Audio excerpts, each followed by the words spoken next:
So here we have Sakahawea, the blind mare. She is getting better. She has been ill and could not eat very well, so that is why she lost a lot of weight. And now that we have better conditions and she knows this paddock, it is possible to let her graze here, and that is definitely helping to get her back in shape. Of course, the eyesight will not return because the retina has been fallen off. It has been disconnected and there's no way to fix this. And I am very happy to report that I refused all recommendations to have her put down, because I know she's a fighter and it shows. So she wants to be around and is making sure to eat as much as she can. At the end of every day she gets some supplemental feed in a bucket for additional protein and other things that she cannot retrieve from grazing. So I'm pretty certain that soon she will look again like a regular horse.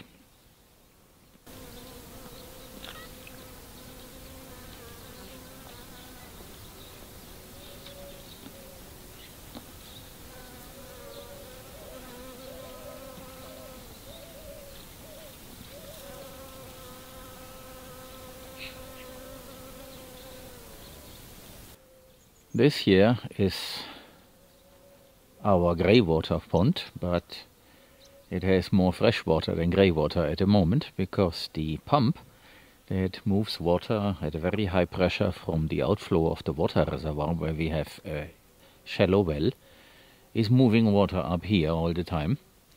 This is kind of a waste, but it's a waste that is being put to good use, because my intention is to have this whole area saturated, and it's kind of a battery of water, so that later on, when there is no rain, we still have a lot of water despite the rainfall that we get over autumn and winter. So this is the outflow of that pond. It goes into a trench, and that trench moves all the way there to the back. I will show you that in a second. And what I need to mention is that that hose, you see a black hose there to the left, that ends there, and that is the hose that provides the water from the outflow of the water reservoir via a pump. And this maintains this full. And I don't mind if it suddenly rains, which it's supposed to do again, but the 10-day forecast is still for sun all the time. Which is good, because sun means all the plants can grow. Sunshine and water makes for abundant growth. But of course the temperature should be higher. But then the sun is also powerful. So it is not cold today. So let me show you how cold it is. So this is how I look at the moment. And I'm not cold, but that sweater is helpful, because here and there is a little bit of wind. But it's definitely warm enough, and if I were doing some manual work, I would probably now do this in a t-shirt.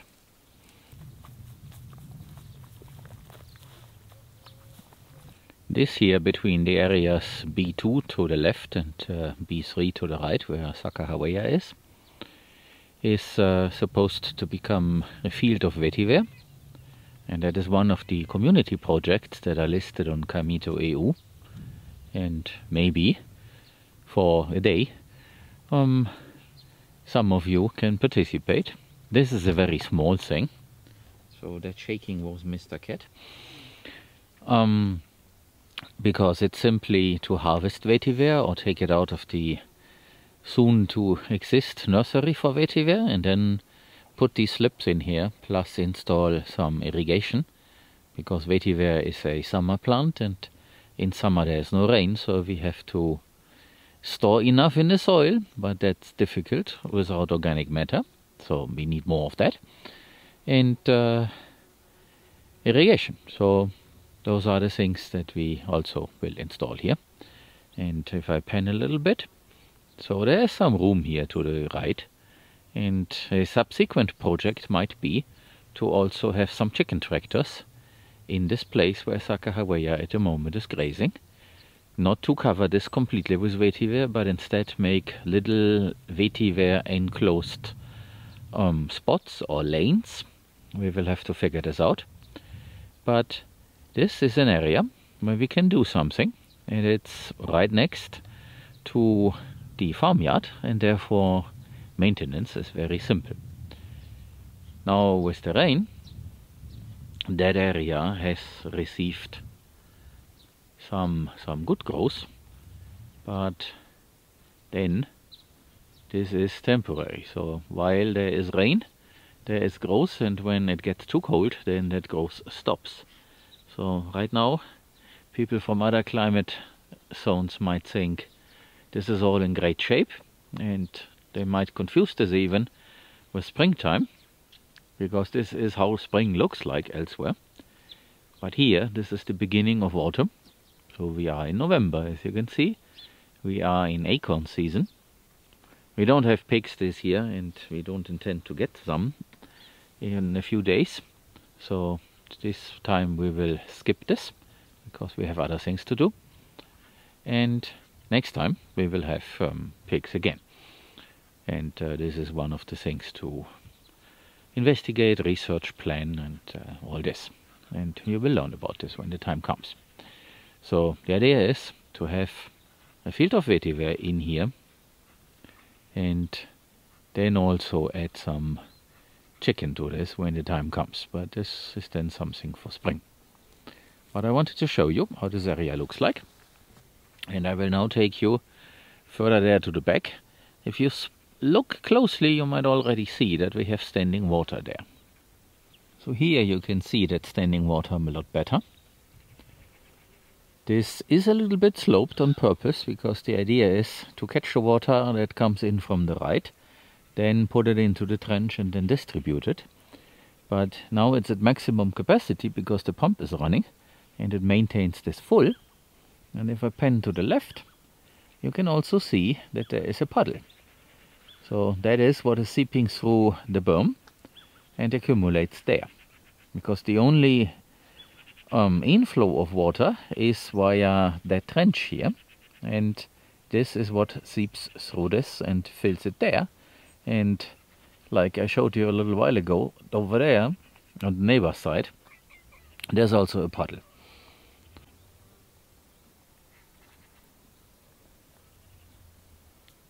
All this additional moisture has also a positive effect on this berm here. The last time this was completely empty, only dirt, and you can see that now some green things are climbing up, and they seem to take advantage of that moisture that is held at the bottom. So it kind of soaks the water up. Of course the roots help with that, and this berm now gets green. In spring my intention is to plant there a lot of additional trees, because this after all is supposed to be the wannabe food forest, and maybe at some point it becomes an actual food forest. You might have heard some screaming from a distance. A neighbor far away in that direction there to the right is probably feeding pigs, and pigs scream whenever they are excited or upset. So it sounds like they are being killed, but that is not the case. They are just excited because someone is providing food. So maybe if I turn this around, you can hear more of that.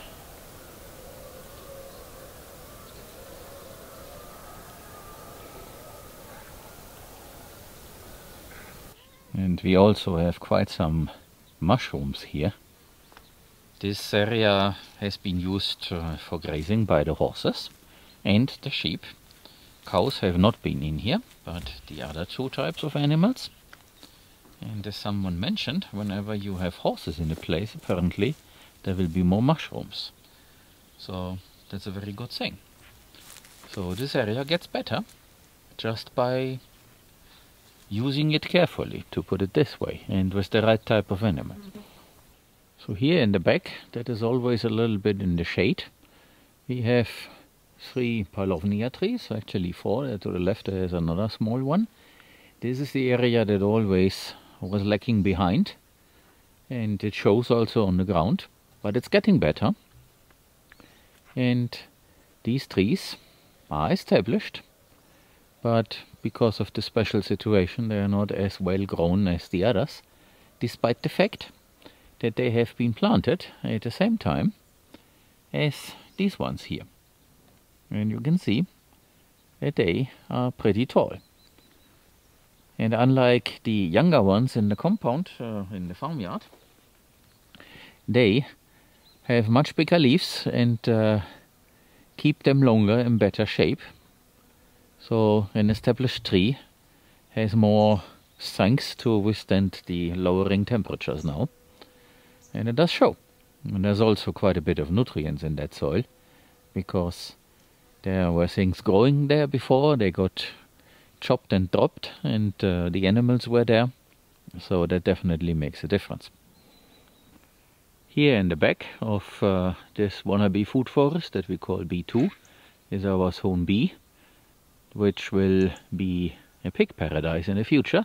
That plan is still on, and there you can see the 6 sheep, and they are kind of wild. They are roaming these areas, they do whatever they like, because now they are hiding behind the rock. And this whole area will be fenced in completely, and there's also an idea to have a dog run on the outside. Sorry, this is Mr. Cat. He likes to rub on this tripod here. So let me show you that part. So there you see already some fence posts that are now sitting there for a while. These thin ones, they are not set into anything, so they are basically sitting in a hole that has not yet been closed. But the thick ones, they're at the beginning and in other places. They have. So that idea is to use this as a path, as an animal lane, and also to drive with some machine there. So the backhoe, for example, can fit between that tree and that wall, and secure this in such a way that the dogs can roam this area and therefore protect whatever animal that might fall prey to a predator we want to keep on the inside. So that way we have some border protection, to put it that way, and we can then have piglets on the inside. That's one of the ideas. Of course, this dog run around the whole perimeter has to be very, very, very safe, because we don't want these dogs to jump over the fence and then go hunting on the outside. That is not what should happen. So they should roam this area so that they have something to do and stay inside of their job site. And also here we have a fallen branch of some of the oak trees. That is the thing. We have a lot of damaged oak trees, and they have been losing their branches left and right. And it's a very sad, but I think this is due to the extreme drought that we had over the last 2 years. And the only solution that I know of, well, hopefully a solution, is to get these forest strips established and therefore be more resilient when the next drought comes along. There is no way to speed this up. We just have to work as we go, as we can, and as we can afford. But eventually things will then turn around and become better.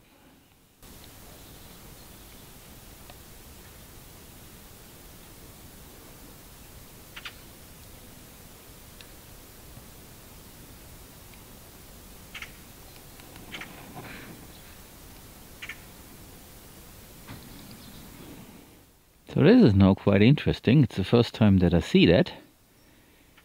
It looks like this one is making seed pods. I'm a bit puzzled, I have to admit, because it is supposed to be an infertile tree, but maybe that does not include not to have seed pods.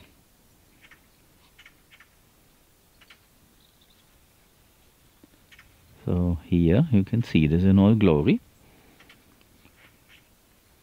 And I'm definitely wondering why that is.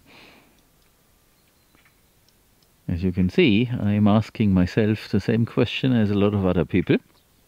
I am not an expert on this. I am learning as we go. And I will certainly use this image and ask the supplier of the saplings, what does this mean? But I can imagine that this is just a seed pod, but the seed is not viable. Because supposedly Paulownia trees can be invasive, because they grow so fast. Of course, here in this area, being invasive might actually be a good thing, because there is so little biomass and enough animals to keep whatever grows fast at bay, despite the fact that it grows so fast. But this is a very interesting site. So we have discovered something.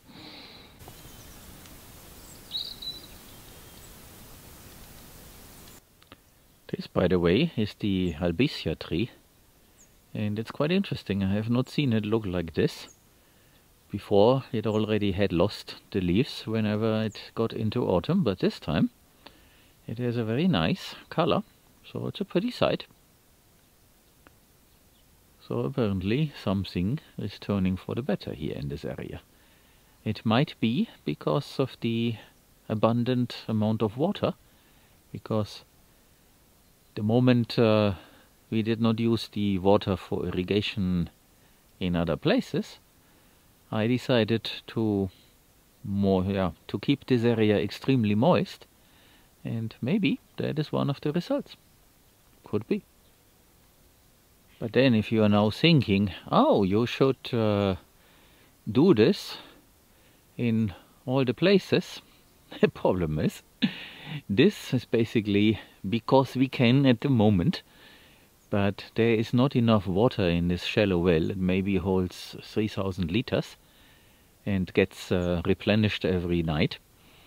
So this looks nice at the moment, but this is a very tiny area. So this Wannabe food forest is maybe 2500 square meters, and the whole land is 45 hectares. So this is just possible at the moment here in this very special situation. So don't believe that this is viable for the whole place. So this was Mr. Cat again, because he is right there, and apparently it's a cat thing to do what he's doing. I don't speak cat, I only speak dog. So this is a strange creature.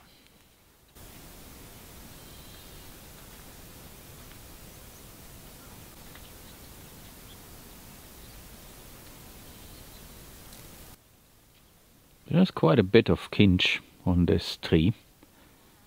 I should probably harvest this at some point, but then I'm busy with so many other things, and will be busy with the new projects very soon, and I don't think that I will have time to make use of those kinches. So I'll probably just let them be.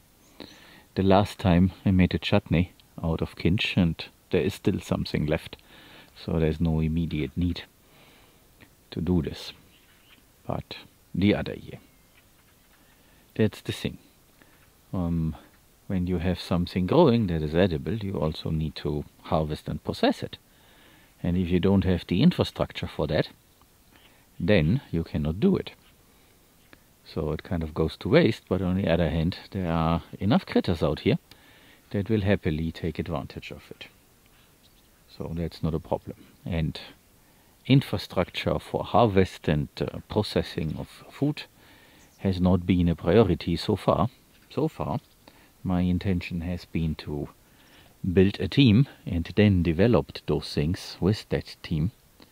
But as you noticed, this did not work out because of, let's put it this way, cultural issues.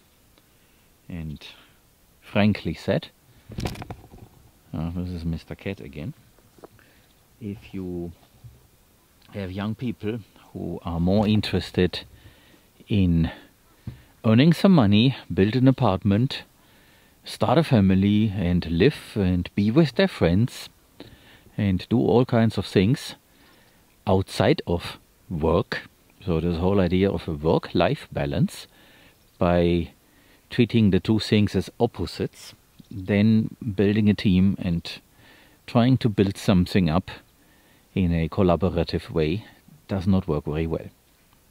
You can run a factory like that, because there the worker comes, goes to the station, does a prescribed thing, and then clocks out, and then life can start. Agriculture is not suitable to separate life and work. It is the same. So agriculture is more a lifestyle instead of something where you drive to, then work, and then you drive home and start your private life. Agriculture does not work like this. And it's a shame that this idea is so entrenched in people's thinking, especially young people. I try to help, and I won't anymore. So now the whole thing works in a different way, and that means Angel and I, who is the only one who understood this, will be the ones doing whatever we can, and then we have the place open to those who like to lend us a help or even be employed for special thing. Might be a month, 2, 3 months, something like that. So it's not about the money at all. So I don't mind paying. I have paid a lot. So this is not about the money. It is about the attitude, and is about what people are willing to do, learn, improve themselves, and also do something for the environment. So money is not the topic. There has been no intention to make a huge profit out of this activity. If that is what I wanted to do, I would do this in IT. I would probably be engaged in startups and make a lot of money and do nothing for the environment. And I would probably live in a big city and be attending meetings the whole time and all this play. Very nice, has its place, but definitely this is not about money at all. Of course, later on, this will provide something, but it also will be a foundation. So definitely this is not for personal gain. And the people that I provided an opportunity to did not understand that. And you might remember, one even stole. So that person, it was the older one. I'm not going to say the name, but of course in older videos the name shows up, and the viewers who have been with us for a while will know, but it doesn't really matter. The thing is, that person pretended to be authorized to receive payments, and when we sold the last group of cattle, we provided the buyer an invoice about 13,000 euro. And this invoice has not been paid yet, because this person pretended to be authorized to accept payments, and the buyer gave him a check about a fraction of this amount and then refused to pay the remainder. So our cattle went away, they got sent to a slaughterhouse, and the calves were sold to a feedlot. And the buyer is an intermediary, so it's not the one who actually got a benefit from this business. And yeah, he certainly got paid, and he pocketed that money, and of course there's a legal process going on. And Guardia Civil is also conducting an investigation about the fraudulent action by the former employee. And of course that money is missing, because those 13,000 euros would have been good to pay some debt that we accrued, which also includes salaries. So everybody else basically was left out to dry, but that one person decided to take matters in his own hand, and now we are where we are, and the authorities will take care of this criminal act. So this is a very bad thing, and that is part of the attitude problem that I was referring to. So this is the extreme case, and in the less extreme case, people just show up, do nothing, wait for instructions and clear orders, and then go home, but expect to be paid on time and full, and the money is there because it is there. No, it's not there. It's my personal money. I have earned it by working myself. It is not the money from the government or some anonymous investor.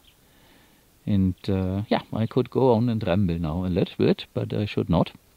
The site that you see is too nice. But this is the context of why things are now going in a different way. So we will do things, Angel and I, and with some helping hands. I hope you guys here and there are interested. And we will improve this step by step and make it nice. And now the focus is more on building the land and making things that makes, in this case, my life and also Angel's and his family life a little bit easier. Because whenever we grow some actual food here, whether it be plant-based or animal-based, then that is a shared thing. So Angel and his family will take away their share because he is helping. So this is now more a collaborative thing between he and I. And we can have volunteers and other helpers here for designed and well thought out projects. And it's probably the better thing. I'm a little bit sad because there are a lot of young people unemployed, and let me lie, I believe it's 40% youth unemployment or so. So they basically live off what the government provides, and this was thought to be an opportunity to develop this part, but apparently the interest in actually doing it was very low. So now we are where we are, and things will move forward. So with those things that I explained about the situation and what happened and this whole topic of local employees and all this. So yes, I'm still a little bit mad, I have to admit, because it does hurt also. But on the other hand, this is something that one needs to figure out. It's not the first time that I had to deal with similar things. I have lived about 10 years in Panama and also saw a different culture, a different way of living. I did not expect this in Europe, but it happened. And so I have to figure out how to make things work in a good way. And you guys can follow along and also participate. And I have to stress this one more time, now that I'm standing here in front of the camera. This is not about money, it is not about saving on employers and on employees or salaries or whatever. So this is not about that. It is simply about people who understand or do not understand an opportunity that is being provided. And I can't change what people think. Everybody has their own head, and every head is its own world. And so we move forward and make this become nicer and nicer. Because after all, this whole place was bought to be a nice place to live for me and my family. And there was an invitation, and that invitation is now for someone else. So someone else who is willing, eager and interested and curious and wants to try out new things is more than welcome. The only thing that I will not do anymore, because at some point it becomes a personal issue, is I will not provide employment and educational opportunities to people whom I have to pay a salary. That is something that I will not do anymore. So I'm now old enough that I can say never again. So this is a lost opportunity for the people here in this area. But despite that, this place will be green in August. People always call me crazy when I say this, but it will be, because it's just a matter of reorganizing plants, soil, moisture and all the other resources. Once it is a dense forest and there's a closed canopy, there is a microclimate, and animals will not be allowed to graze it off completely like it has happened in the last decades or last centuries. Because at one point this Dehesa, so this landscape there that you see in the back, this was a dense forest, and then it got cleared by the use of manual labor and most of all of animals. Cows, pigs, goats, sheep, and then people overdid it because of economic reasons. The exploitation has been overdone, and also it looks nice right now. It is in very, very bad shape. So take away the water, which happens in May, and it will become a semi-desert again. And that is because of the idea to extract and spend the money earned for something else, in combination with a completely screwed market. The market is completely screwed. The people here sell their animals into the value stream, and they get the shorter end of the stick. And then someone else makes the money, and those are larger corporations elsewhere in Spain, and they do make the money. It begins by the slaughterhouse. So people sell the animals to an intermediary, like we did with our cattle, and then this person sells to a slaughterhouse, and then the slaughterhouse sells to butchers or supermarkets, and then someone buys it at a butcher. The butcher opened the back and cut it into slices. That is the butcher's work. And it's far away from what it's supposed to be and what it used to be. So that is one part of the whole issue. And I do want to supply food eventually. It will start with food for us, and it might evolve into something better, but it will be boutique style, and we will have to navigate also the legal landscape, because I should mention that I had attempted to get in touch with the local authorities. I had meetings coordinated, and at the time when the meeting was due, I was there, but they weren't.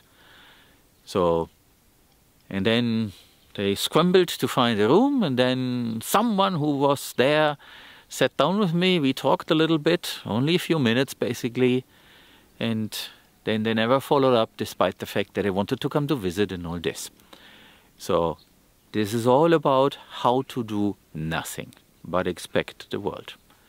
And you cannot work like this. And I have rambled before about these things, including the shipping companies. And it is a challenge. But Angel and I have now had a lot of conversations, and we wrote down a lot of things. And we will now develop this again, but between us, and probably with some helpers who understand and are willing to participate, also for their own benefit, and also for an altruistic motive. So let me finish this here, because this is probably one whole video already, and then I will take you in that direction and show you how the things to the south of here look like.